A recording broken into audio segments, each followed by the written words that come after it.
안녕하세요. 이거 말해야 하나 말아야 하나 엄청나게 고민한 끝에 사연을 보낸 42살 여자입니다. 아직도 저한테 있었던 일을 떠올리기만 해도 심장이 엄청 뛰고 식은땀이 나기 시작하는데요.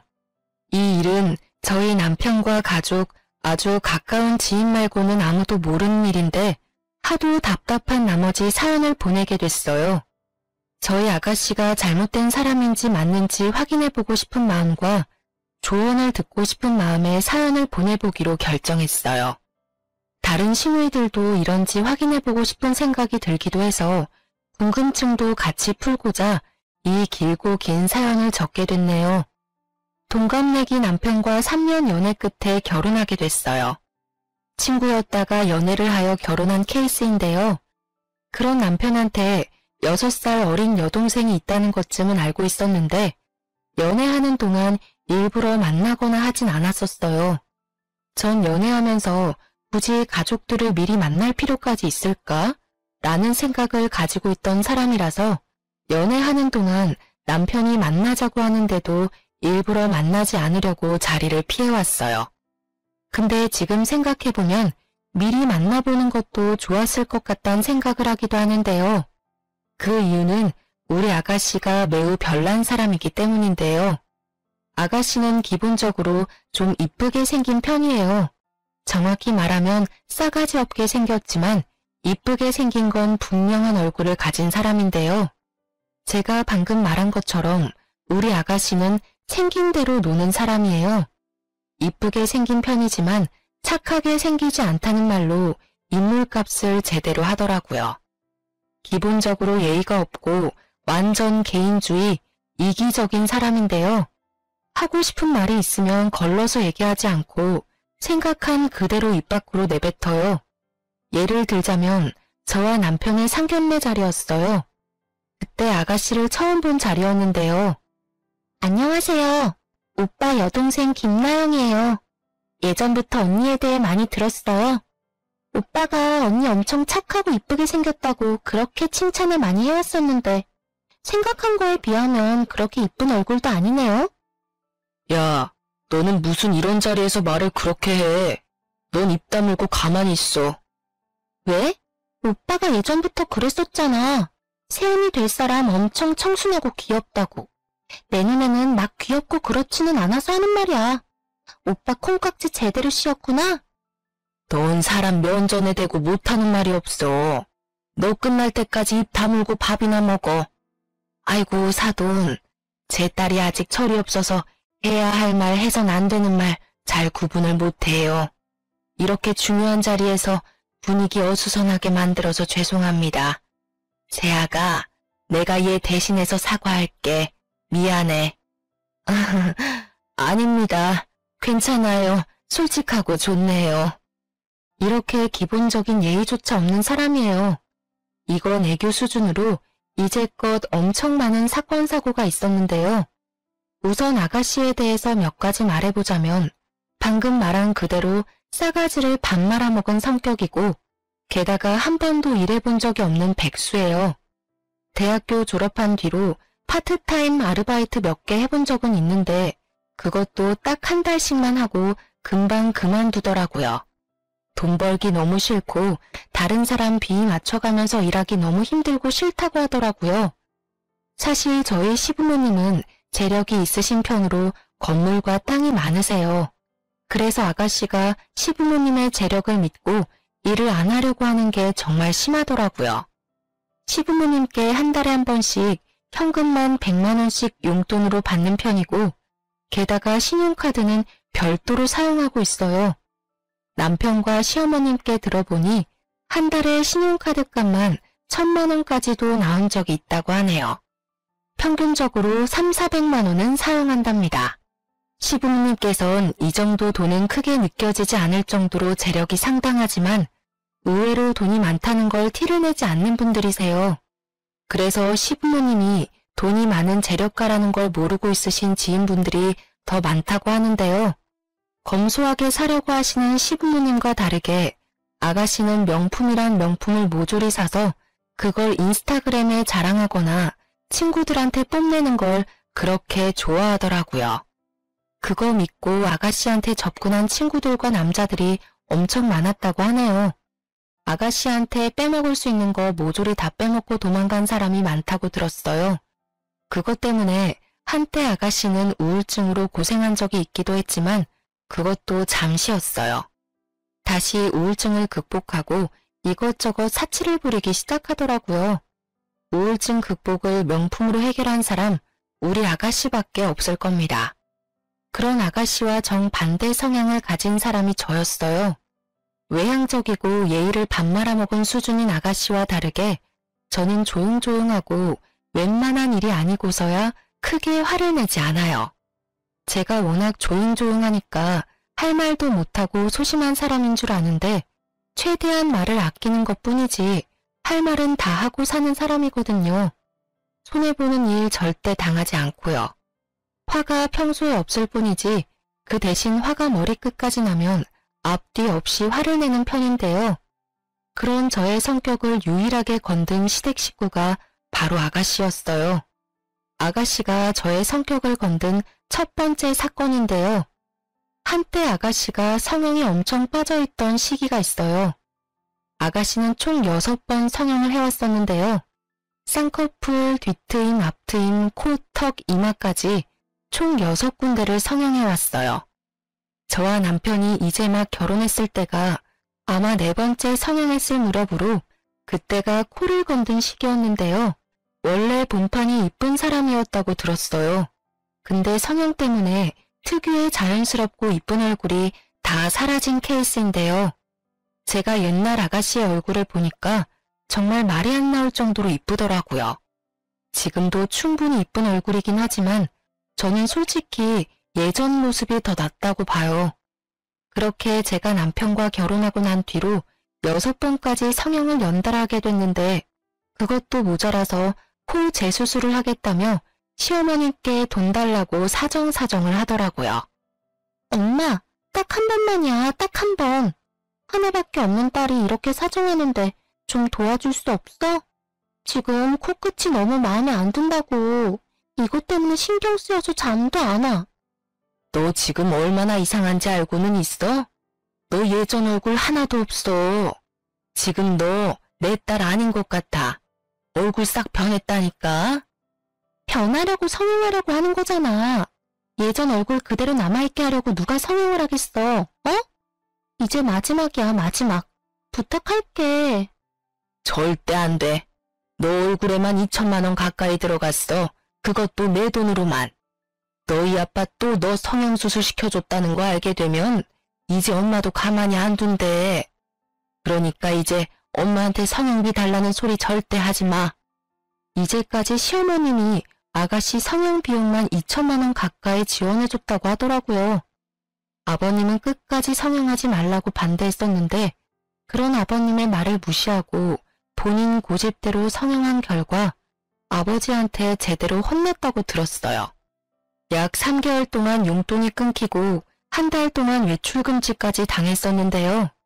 근데 그것도 금방 까먹은 건지 이번에 또 성형하고 싶다고 시어머님께 엄청 징징거렸었네요.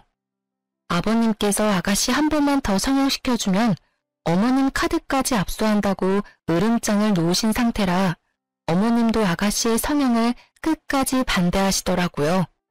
아가씨는 7살 어린애가 된 것처럼 울기도 엄청 많이 울었는데요. 그런 아가씨가 어느 날 갑자기 저한테 찾아온 적이 있었어요. 말도 없이 집까지 찾아왔길래 무슨 일인가 싶었어요. 원래 저한테 연락도 없이 찾아오거나 그런 적이 단 한 번도 없었거든요. 그 정도로 친하지 않기 때문인데요. 그런 갑작스러운 아가씨의 내방에 놀란 저는 급하게 시원한 커피 한 잔과 과일을 대접했어요. 아가씨, 연락도 없이 갑자기 어쩐 일로? 왜요? 전 연락도 없이 찾아오면 안 돼요? 그게 아니라 이제껏 이렇게 갑자기 찾아온 적이 없었으니까 하는 말이죠. 됐고, 저 언니한테 할 말 있어서 왔어요. 언니도 알죠? 우리 엄마도 이제 나 성형 안 시켜주는 거. 원래 엄마가 모두 지원해주던 부분인데 아빠 때문에 엄마도 이제 성형 안 시켜주더라고요. 딱 마지막으로 코 재수술 하고 싶은데 하필 이때 아빠가 엄마한테 겁주는 바람에. 언니가 이번에 제 성형 비용 좀 보태줄 수 있어요? 이런 일이 혹시 있을까봐 돈 조금 모아둔 게 있어요. 근데 돈이 좀 모자란 것 같은데 언니 조금만 도와줄 수 없을까 해서요. 아니요. 미안하지만 전혀 해줄 생각 없어요. 어머님도 안 해주겠다는 거 왜 제가 해드려야 해요? 언니 모아둔 돈 좀 있는 걸로 알고 있는데요. 그거 계속 갖고만 있으면 뭐 할 건데요? 쓰라고 있는 돈 저한테 빌려준다 생각하고 주면 안 돼요? 모아둔 돈이 있어도 그거 다 내가 쓰려고 모은 돈이지 아가씨한테 주려고 모아둔 돈이 아니잖아요. 그걸 왜 아가씨가 달라고 말해요? 무슨 자격으로? 그리고 아가씨 태도가 참 웃기네요. 따지고 보면 돈 빌려달라고 말하러 온 사람이면 예의 좀 갖추고 빌려달라고 말해야 하는 게 맞지 않나? 아무리 내가 아가씨 가족이라고 해도 그렇지 어떻게 이런 식으로 돈 달라고 말할 수가 있어요. 와, 지금 돈 좀 있다고 유세 떠는 거예요? 시부모님 못지않게 제 친정도 어느 정도 부유한 편에 속하거든요. 그리고 친정과 별개로 제가 돈을 잘 버는 직업을 가지고 있기 때문에 다른 친구들에 비해서 월급을 많이 받는 편이에요. 그걸 알고 있던 아가씨는 그걸 믿고 저한테 찾아온 것 같더라고요. 남편한테 부탁할 수 있지만 분명 시부모님 귀에 들어갈 게 뻔하니까 저한테 이렇게 찾아온 것 같은데 전 아가씨에게 돈 빌려줄 생각이 전혀 없었어요. 평소에 저한테 살갑고 잘해주기만 했더라면 저는 충분히 아가씨한테 잘했었겠죠. 근데 아가씨는 저한테 잘해준 게 전혀 없고 오히려 예의 없게 대해온 적이 많기 때문에 그런 아가씨에게 단돈 10원이라도 주고 싶은 마음이 없었어요. 유세라니요? 제 돈을 그냥 아가씨한테 안 준다는 말을 했을 뿐이에요. 어머님, 아버님이 하지 말라는 건 다 이유가 있어서 하지 말라고 하신 건데 끝까지 해야겠어요? 돈 안 줄 거면 그런 말도 하지 마세요. 참, 돈 안 주실 거면 카드라도 주세요. 할부로 해서 매달 갚을게요. 전 절대 안 빌려줄 거니까 그만하세요. 더 이상 아가씨랑 입씨름하고 싶지 않아요. 좀 빌려줘요. 언니 돈 많잖아요. 일도 꾸준히 하는 사람이 그깟 돈 몇 푼이 뭐라고 왜 안 빌려주는 거예요? 아가씨는 저한테 카드와 돈을 빌려달라고 우기고 전 절대 안 준다고 실랑이를 하고 있는데 때마침 남편이 퇴근하고 집에 도착했습니다. 아가씨가 저한테 돈 달라고 있는 현장을 직접 목격하게 된 거였죠. 남편은 버릇없이 저한테 돈 달라고 하는 아가씨의 모습에 엄청 화가 났습니다. 생각보다 빨리 집에 도착한 남편을 보고 아가씨는 몹시 당황했죠. 사실 아가씨는 남편 몰래 저한테 돈을 빌릴 생각이었어요. 그래서 일부러 남편 퇴근하기 전에 저희 집에 왔던 거였는데 생각보다 남편이 빨리 퇴근해서 왔던 거였죠. 오빠, 언제 왔어? 생각보다 빨리 퇴근했네? 너 이 시간에 여기서 뭐해? 돈이라니? 너 지금 나 몰래 돈 빌리려고 온 거야? 엄마가 끝까지 안 주니까 오빠한테 이렇게 들킨 김에 솔직하게 말할게. 오빠, 나 돈 좀 빌려줘. 언니도 끝까지 돈 안 빌려주네? 오빠도 돈 조금은 있을 거잖아. 딱 한 번만, 응? 너 언제까지 이렇게 생각 없이 살 거야? 돈 필요해도 그렇지 새언니한테까지 찾아와서 돈 빌릴 생각을 해? 너 정말 철이 없어도 너무 없다. 너 당장 나가. 너 돈 때문에 이런 식으로 찾아오는 거 하나도 안 반가워. 당장 가. 돈 빌려줄 때까지 절대 안 가. 내가 평소에 오빠나 언니한테 돈 빌려달라고 부탁 잘 안 하잖아. 하나밖에 없는 동생이 돈 좀 빌려달라고 사정사정을 하는데 한 번쯤 빌려줄 수 있는 거 아니야? 돈 안 주면 집에 안 가겠다는 아가씨의 진상짓에 결국 시어머님을 불렀습니다. 아가씨는 거의 애처럼 울고 있던 중 시어머님은 식은땀을 흘리면서 저희 집에 급히 도착하셨어요. 야, 너 여기서 뭐 하는 거니? 미친 거 아니야? 아이고, 우리 며느리가 이 시간까지 쉬지도 못하고 내가 대신 사과할게. 너 당장 나와. 집에 가서 얘기해. 어머님, 아버님, 잠시 물 한 잔이라도. 아니야, 너 내일 출근해야 하는데 빨리 자야지. 나 이 계집애랑 얘기 좀 해야겠다. 시어머니께서는 아가씨의 머리채를 잡고 집으로 돌아갔습니다. 집에서 아가씨를 기다리고 있던 아버님은 역대급으로 화를 엄청 내셨다고 들었어요. 뺨까지 맞았다고 하네요. 그리고 당분간 아가씨가 쓰고 있던 신용카드 정지를 시킨다고 하셨습니다. 그렇게 돈 쓰는 걸 좋아하던 아가씨는 거의 3달 정도 신용카드를 쓰지 못하고 용돈도 받지 못하여 집에만 있었다고 하네요. 성형을 더 이상 하지 않고 일자리를 알아보기로 한 조건으로 다시 신용카드를 사용할 수 있었어요. 용돈도 받을 수 있게 됐고요. 그렇게 한동안 조용하게 지내고 있었는데 아가씨가 결혼에 대해 슬슬 말하기 시작했어요. 사실 아가씨는 일을 하고자 하는 마음은 오래전에 이미 접은 상태였지만 결혼을 빨리 하고 싶어 했어요. 그것도 돈 많은 남자한테 시집가는 게 목표였어요. 예전에 아가씨가 이제껏 얼굴만 보고 남자를 만났었는데 다들 아가씨 돈만 탐내던 나쁜 남자들이라 이제 본인이 돈 많은 남자를 만나보고 싶다고 하더라고요. 한동안 연애를 하지 않고 혼자 놀고 먹고 사는 것 같더니 주변 친구들이 슬슬 결혼하기 시작하니까 본인도 결혼을 해야 할 것만 같다면서 주변 친구들한테 선자리를 마련해달라고 부탁을 하는 눈치였어요. 몇 번 선자리에 나갔었지만 워낙 아가씨가 푼수이며 직업조차 없으니까 남자들이 하나같이 애프터 신청을 하지 않았다고 해요. 나이가 1살이라도 어렸을 땐 그래도 젊고 이쁜 걸로 매력 어필할 수 있었다고는 하지만 20대 때와는 다르다는 것을 몸소 느끼고 있는 것 같았어요. 취집이 꿈이라고 하던 신우이는 결혼을 포기해야 하나 싶었는데 마지막으로 나갔던 주선자리에 괜찮은 남자를 만났다고 하더라고요. 선을 보고 나서 밖에서 시어머님과 아가씨 저 이렇게 셋이서 만나 저녁을 같이 먹으러 갔었는데요. 그때 신우이가 선본 남자에 대해서 자세하게 말해주더라고요. 저보다 1살 많은 사람인데 회사 하나 운영 중이라고 하네. 키도 180cm는 훌쩍 넘어 보이고 회사가 엄청 잘 되는 것 같아 보여. 차가 좋고 게다가 시계까지. 차 한 대 가격인 걸 차고 나왔더라고. 아가씨, 그 남자 착한 것 같아요? 너무 돈만 따라가는 게 아닌가 싶어서요. 착한 게 뭐가 중요하겠어요. 일단 돈 잘 벌고 게다가 잘생긴 게 중요하지. 사실 주변 친구들 다 하나같이 능력 하나도 없는 남자들이랑 사귀더니만 그 남자들이 어느 순간 성공해서 큰돈 만지고 있더라고. 그래서 내 친구들은 그거 하나 믿고 지금 엄청 떵떵거리고 살아요. 개구리 올챙이 쪽 생각 못한다더니 옛날에 남자친구 못났던 건 생각 못하고 성공하니까 그때 바로 결혼하더라고요. 오히려 내가 남자친구 안 사귀고 혼자 지내니까 날 좀 우습게 생각하는 것 같기도. 야, 그 친구들 욕할 거 하나도 없어.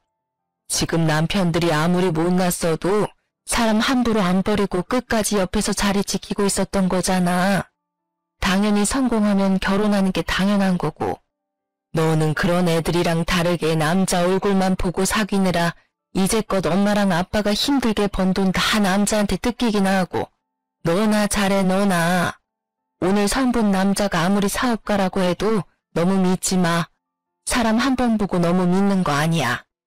어머님 말씀이 맞았어요. 사실 아가씨는 남자 보는 눈이 하나도 없거든요.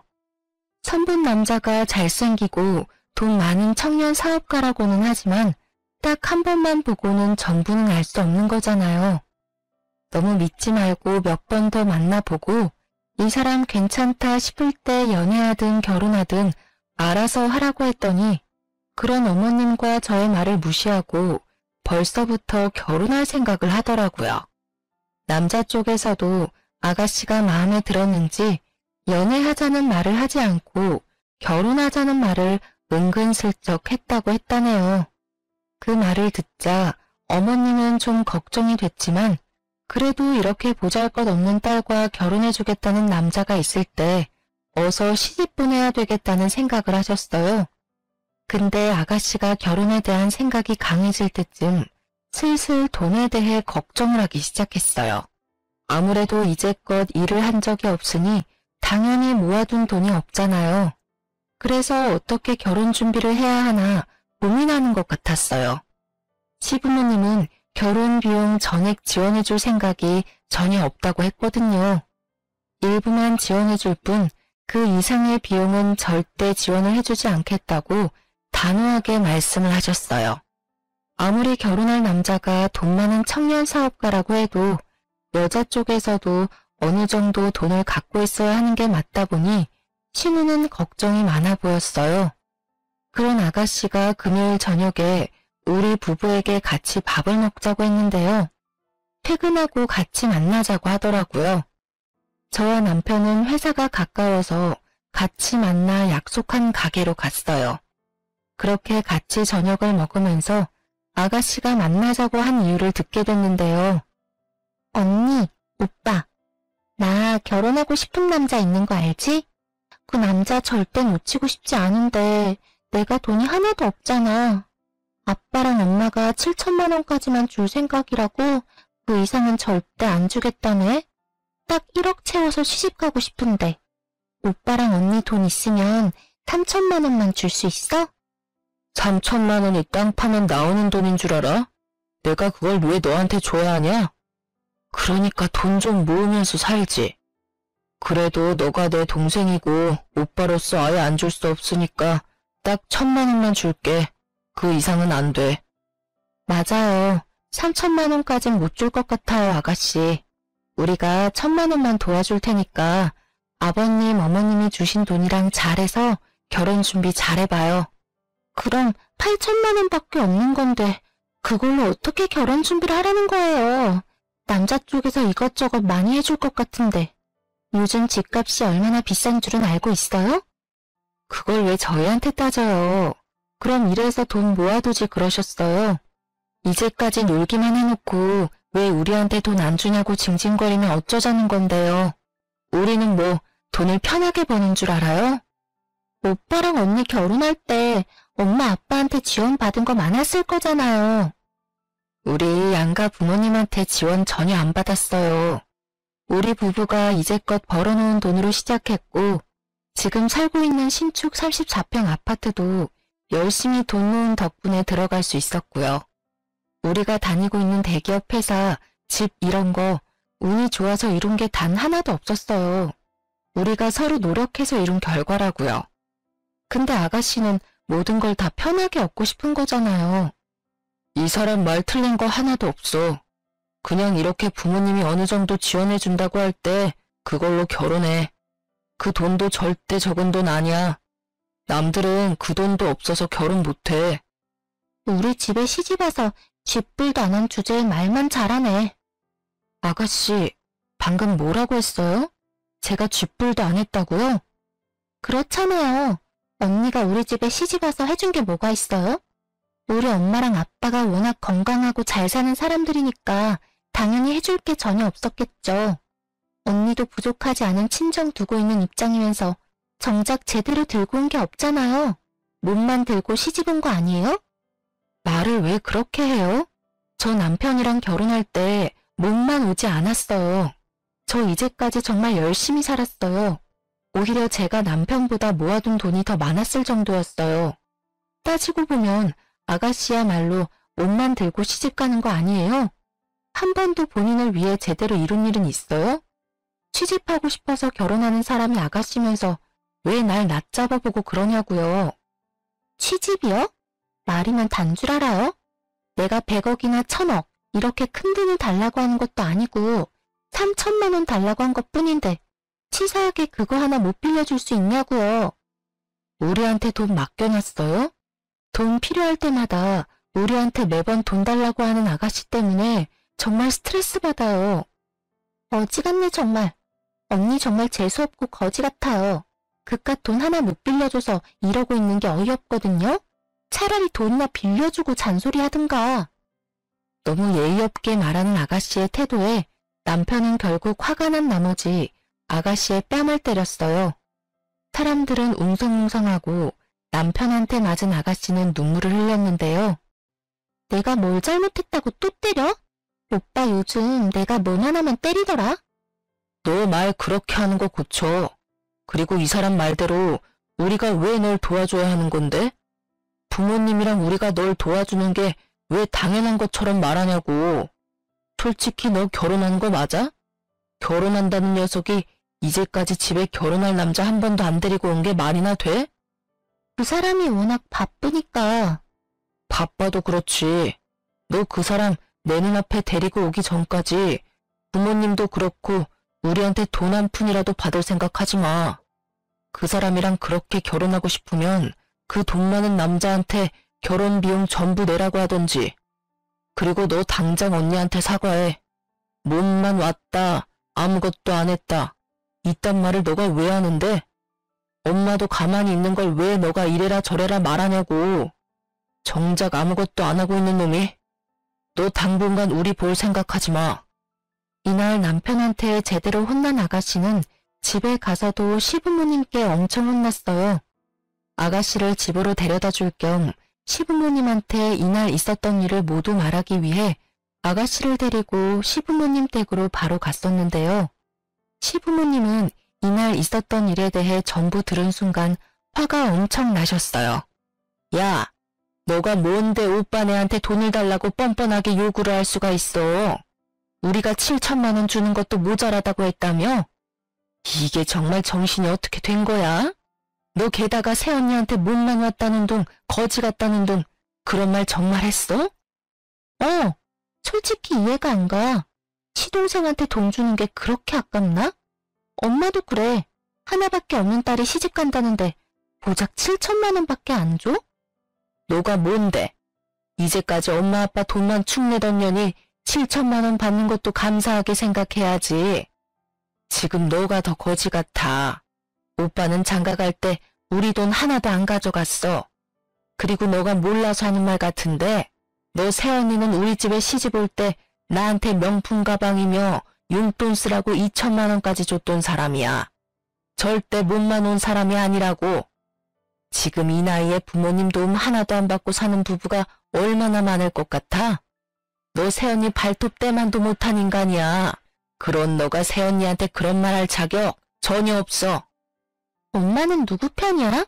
내가 죽는다고 해도 그런 말 할 거야? 결국 시어머님은 화를 참지 못하고 주방에 있던 가위로 아가씨의 머리카락을 듬성듬성 자르기 시작했어요. 결국 더벅머리로 숏컷이 돼버렸는데요. 항상 긴 생머리만 고집하고 머리에만 한 달에 100만 원 가까이 투자하던 아가씨는 이날 하도 울어서 탈수 증세까지 왔었어요. 곧 결혼을 앞두고 있는 아가씨 입장에서 당연히 놀랄 일이죠. 그런 와중에도 결혼 준비를 하려고 하던 아가씨에게 안 좋은 소식이 들렸는데요. 아가씨가 상견례 자리를 갖기 전 결혼할 남자친구를 우리에게 소개시켜준다고 자리를 마련하려고 했어요. 그렇게 저녁을 같이 먹기로 날을 잡았는데요. 같이 저녁 먹기로 한 당일 갑자기 아가씨한테 울면서 전화가 왔습니다. 놀란 우리는 서둘러 아가씨한테 갔는데요. 시댁에 도착하니 시아버님은 말없이 담배만 피우시고 시어머님은 침대에 누워서 시름시름 앓고 있었습니다. 거실 바닥에서 아가씨는 엉엉 울고 있었고요. 알고 보니 결혼 약속을 한 남자친구가 사기꾼이라고 하더군요. 청년 사업가라는 것은 전부 거짓말이었고 아가씨처럼 순진한 사람들만 꼬셔서 돈을 받아내던 사람이더라고요. 알고 보니 전에도 몇 명의 여자들과 결혼 약속을 잡아놓고 수천만 원씩 돈을 받아낸 뒤 잠수를 탔던 사람이었습니다. 다행히 아가씨는 부모님께 받기로 한 7천만 원 모두 사기당하진 않았지만 약 2천만 원 가까이 뺏겼다고 들었어요. 그래도 2천만 원이란 돈이 절대 적은 돈이 아니잖아요. 시부모님은 끝까지 속만 썩이는 아가씨 때문에 많이 지친 상태였어요. 아가씨는 결혼 사건 이후 한동안 쥐 죽은 듯이 지내는 듯 했어요. 시부모님도 화병까지 찾아올 정도로 많이 스트레스를 받아 했지만 좀 진정된 느낌이 들었어요. 이 시기에 전 임신하게 됐어요. 저희 부부가 아이를 너무 좋아하는데 결혼한 지 꽤 됐는데도 아이가 잘 생기지 않아서 그게 참 걱정이었는데요.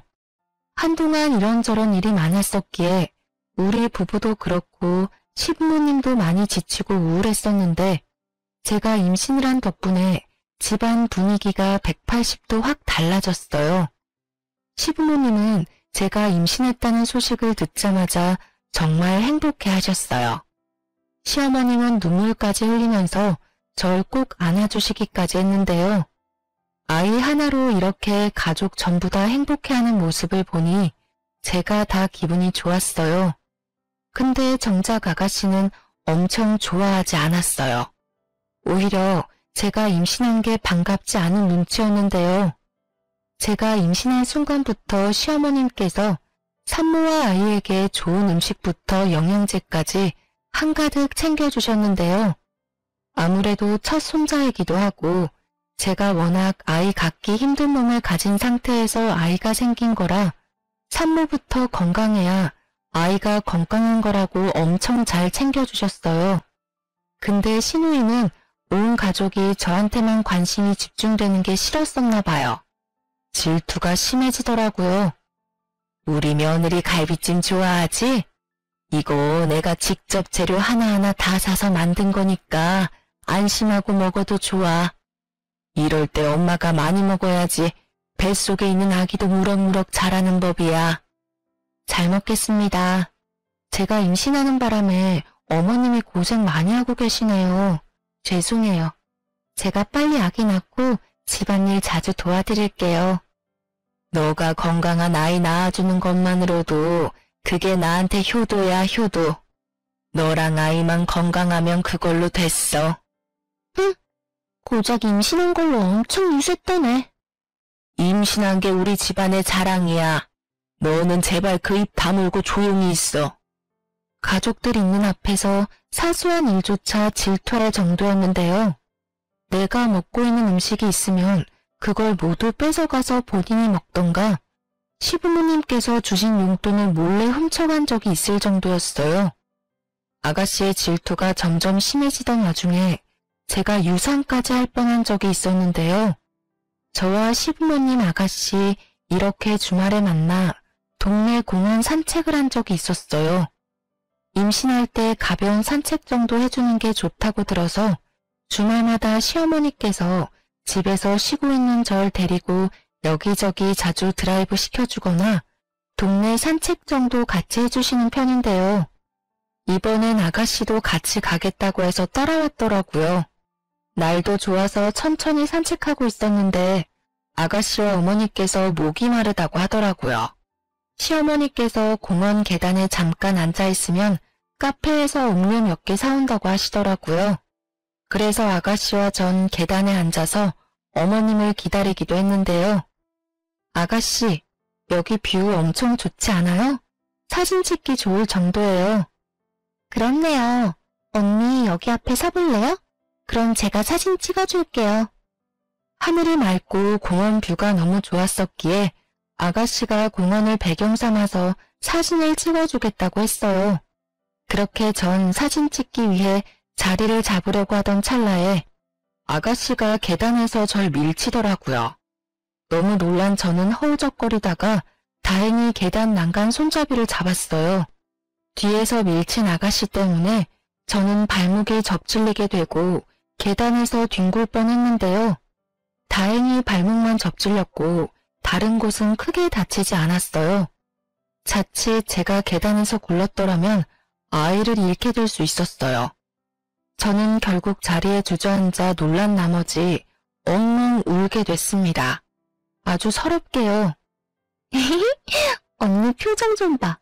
언니 정말 놀랬나 보네요. 장난인데 왜 울고 그래요?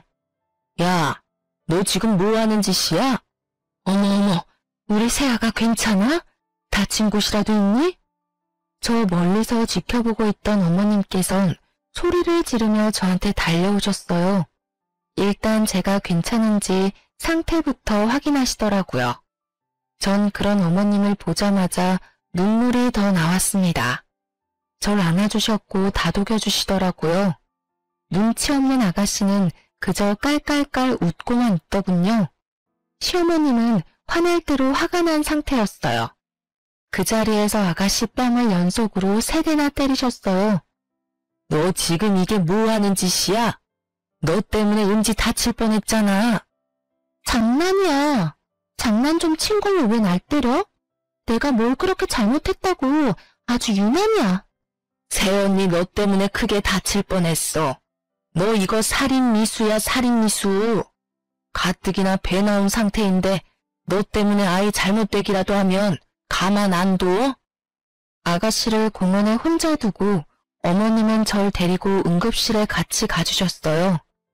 다행히 아이와 전 크게 다친 곳이 없었어요. 발목만 놀란 거였고 뼈가 부러진 정도는 아니었어요. 아무런 이상이 없다는 말에 얼마나 다행이던지 응급실에서 시댁으로 바로 가게 됐어요. 연락을 받게 된 남편과 시아버님은 절 엄청 기다린 상태였더라고요. 아가씨도 저희가 집에 도착할 때 맞춰서 집에 들어왔더라고요. 아가씨가 저한테 했던 행동에 대해 알게 된 시아버님은 그 자리에서 아가씨를 향해 회초리를 들었습니다. 이씨, 아니 왜 나한테만 그래? 맨날 언니만 이뻐하고 난 사람 취급도 안 하고. 난 여기서 완전 왕따잖아, 왕따. 너가 애야? 질투 좀 난다고 임신한 사람을 밀쳐? 너 때문에 내 손자 잃을 뻔했어. 너 이제 꼴도 보기 싫으니까 당장 나가. 엄마랑 아빠는 나보다 며느리랑 손자가 그렇게 좋아? 어? 내가 뭐만 하면 안 돼, 싫어. 이런 말만 하고 며느리는 우쭈쭈나 하고. 나 정말 억울해서 못 살아. 그 입 닥쳐. 너 때문에 내 아이 죽을 뻔했어. 절대 용서 못해. 알겠어? 한마디만 더 하면 너 경찰서에 넘길 거야. 이날 남편과 시부모님은 상상 이상으로 많이 화가 난 상태였어요. 그 자리에서 신우의 신용카드부터 명품 가방, 신발 등등 모조리 뺏었어요. 게다가 지갑에 있던 돈까지 모두 다요. 아가씨는 신용카드와 돈 모두 뺏기니 그제야 상황 판단이 됐는지 잘못했다고 싹싹 빌더라고요. 내가 잘못했어. 내가 앞으로 조용히 입 다물고 살게. 그러니까 제발 카드만이라도 돌려줘. 어? 너 이제 앞으로 내 자식 아니야. 돈밖에 모르고 이기적인 자식 새끼. 이제 없다고 생각하는 게 마음 편해. 엄마, 아빠, 나 딱 한 번만 용서해줘. 나 이거 없이는 아무것도 못해. 제발 사람 한 명 살린다 생각하고 돌려줘. 어머님한테 따로 들은 사실 하나가 있어요.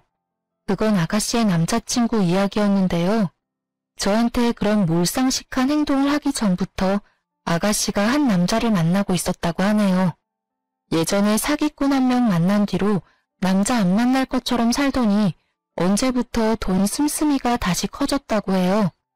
한동안 집에만 있는 것 같더니 일주일에 6일을 밖에서 생활하는 것 같길래 시부모님 입장에서 좀 이상하다고 느꼈다네요. 신용카드 값만 500만 원 이상씩 몇 달을 그렇게 썼다고 해요. 한 번만 더 이렇게 쓰면 신용카드 정지시킨다고 경고까지 했었는데 계속 그렇게 써왔다고 해요. 알고 보니 아가씨가 만나고 있던 남자가 노래방에서 선수로 일하고 있었다고 해요. 우연히 친구들과 노래방에 갔었다가 거기서 남자친구를 만났다네요. 그 이후로 남자친구한테 이것저것 선물 주고 돈 주고 하느라 돈이며 카드며 펑펑 썼다고 합니다. 이 일로 시부모님께서 아가씨를 두고 보고 있었는데 때마침 저한테 그런 몰상식한 일까지 저지르게 됐고 결국 아가씨를 자식으로 생각 안 하기로 결정했어요. 그날 신우이는 입고 있던 옷까지 까발려진 상태로 집에 내쫓겼어요. 속으로 이러다가 말겠지 싶었는데 시부모님의 마음은 변하지 않았어요. 얼마나 아가씨 때문에 마음고생을 했으면 다 큰 딸내미를 땡전 한 푼 없이 밖으로 내보낼까 싶더라고요. 그렇지만 그런 아가씨를 보니 속이 다 시원해지더라고요. 제가 이제까지 당한 일들을 보상받는 기분이 들기도 했었고요. 이 사건 이후로 한동안 신우의 행방에 대해 모르고 지내고 있었는데요. 저희 시부모님과 남편, 저 이렇게 다 같이 밥 먹고 있는데 갑자기 아가씨가 찾아왔어요. 그 이유는 임신 때문이었어요. 엄마, 아빠, 잘 지냈어? 너 여기가 어디라고 찾아와? 당장 안 가? 엄마, 나 한 번만 살려줘. 나 지금 임신이래. 눈앞이 깜깜해. 나 정말 힘들어서 죽을 지경이야. 그 더러운 자식 아이라도 가진 거야? 넌 여전히 제대로 사는 법이 없구나. 이제 정신 차리고 살겠다며.